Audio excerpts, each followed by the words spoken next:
ভিক্ষুক তোমরা বানিয়েছো। তোমাদের উচিত ছিল ভিক্ষার মাল নিয়ে এসে মাদ্রাসায় পৌঁছে দিয়ে যাওয়া।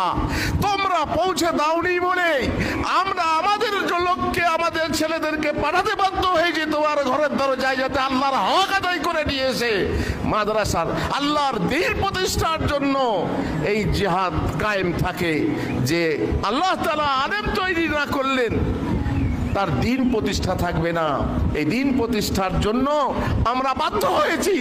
আর আমরা বাধ্য হয়েছি, তোমরা আমাদের হাতে ঝুলি ধরিয়ে দিয়েছো, তারপরেই তোমরা নিজেরাই আমাদেরকে ভিখারি বলছো। লজ্জা লাগে না? উল্টে চোর গৃহস্থকে ডাঁটে, ভিখারি বানাচ্ছ তোমরা, ভিখারি বলছো, উল্টে চোর। আর এইভাবে তোমরাই আমাদেরকে বদনাম করেছো। কিন্তু আজ মাশাআল্লাহ ভিখারি বিদ্যা বলা কমে গেছে।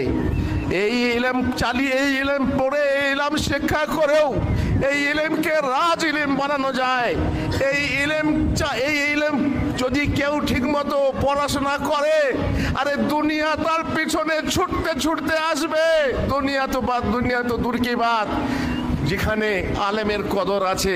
একটু আগে দু একটা ঘটনা সৌদি আরবের শুনলেন, তো সে তো সৌদি আরবের কথা।